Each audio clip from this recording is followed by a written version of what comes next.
আনুমানিক ১৫০০ বছরেরও বেশি আগের প্রাচীনতম নিদর্শন এটি।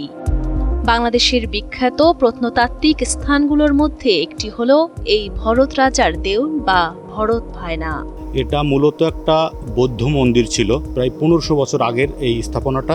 আমাদের দক্ষিণ অঞ্চলে এত বড় প্রাচীন স্থাপনা আর নেই।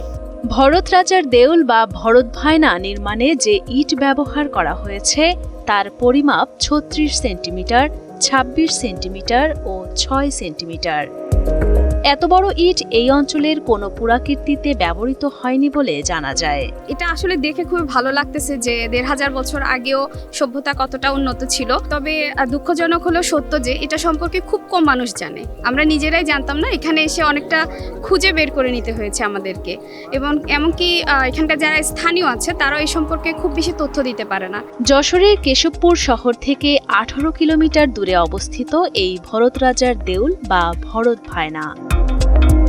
ভরত ভায়না বৌদ্ধ মন্দিরটি দক্ষিণবঙ্গের একমাত্র আদি ঐতিহাসিক যুগের স্থাপনা হিসেবে এরই মধ্যে পরিচিতি পেয়েছে পর্যটকদের কাছে। বর্তমানে প্রাচীনতম নিদর্শনটির দেখভাল করছে প্রত্নতত্ত্ব অধিদপ্তর। জায়গাটা অনেক বেশি সুন্দর লেগেছে বিধায় আমরা এসেছি, কিন্তু এই জায়গাটা আসার পরে দেখলাম যে খুব বেশি পরিমাণে উন্নত করা হয় নাই। আর রাস্তাঘাটের যে বিষয়টা, রাস্তাঘাটে আসার সময় আমাদের অনেক ভোগান্তি হয়েছে। টিকিট কেটে ভেতরে প্রবেশ করতে হয় দর্শনার্থীদের। প্রতিদিনই দূর দূরান্ত থেকে পর্যটকরা ঘুরতে আসেন দর্শনীয় এই স্থানটি দেখতে। তারা জানান, ভরত ভায়না পুরনো নিদর্শনটির প্রচার প্রসারের দিকে কর্তৃপক্ষের আরো নজর দেওয়া উচিত। আসলে আমার মনে হয় যে এটা আরো যদি বেশি প্রচার করা সম্ভব হয় একটা দর্শনীয় স্থান হিসেবে, তাহলে সাধারণ মানুষ বা দর্শনার্থীরা এসে উপকৃত হবে বা তারা দেখতে পারবে জিনিসটা। কর্তৃপক্ষ যদি বেশি মনোযোগ দেয় তাহলে আমার মনে হয় যে এটা প্রত্নতত্ত্ব যে স্থান হিসাবে আরো বেশি পরিমাণে পর্যটকদের কাছে আরো বেশি ভিড় জমবে আর কি। প্রত্নতত্ত্ব অধিদপ্তর সূত্রে জানা যায়, ধাপে ধাপে ওপরের দিকে উঠে গেছে মোট ৮২টি বদ্ধ প্রকোষ্ঠ। ঢিবির শীর্ষ ধাপটির দেওয়াল ৯ ফুট প্রশস্ত। এর মধ্যে ৪টি প্রকোষ্ঠ আছে ৬ ফুট ১০ ইঞ্চি প্রস্থের বর্গাকৃতির। মূল অট্টালিকার প্রধান কক্ষটি নির্মাণ করা হয়েছিল এই প্রকোষ্ঠের ওপর। দ্বিতীয় ধাপের দেওয়াল ৩ ফুট চওড়া। এখানে বিভিন্ন আকৃতির প্রকোষ্ঠ আছে ১৯টি।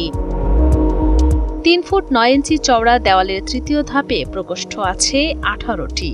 ৩.৫ ফুট চওড়া দেওয়ালের চতুর্থ ধাপটিতে আছে ১৯টি বদ্ধ প্রকোষ্ঠ। শেষ ধাপে ১০ থেকে ১৩ ফুট চওড়া দেওয়ালের মধ্যে আছে ২২টি বদ্ধ প্রকোষ্ঠ। তার নিচে প্রায় ১০ ফুট চওড়া প্রদক্ষিণ পথ আছে। মূল মন্দিরের চারদিকে রয়েছে ৪টি প্রবেশ পথ। এগুলোর মধ্যেও এখন পর্যন্ত ৭টি প্রকোষ্ঠ দেখা গেছে।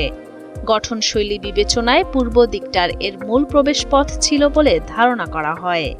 এছাড়া স্থাপত্যিক ধ্বংসাবশেষ ছাড়াও গুপ্তযুগের একটি পোড়ামাটির মাথা, পোড়ামাটির মানুষের হাত ও পায়ের কয়েকটি ভগ্ন টুকরা, কয়েকটি মাটির প্রদীপ, অলঙ্কৃত ইটের টুকরা, পদচিহ্ন সংবলিত ২টি ইটের টুকরা এবং একটি মাটির ক্ষুদ্র পাত্র সংগৃহীত হয়েছে, যা খুলনা বিভাগীয় জাদুঘরে রক্ষিত আছে।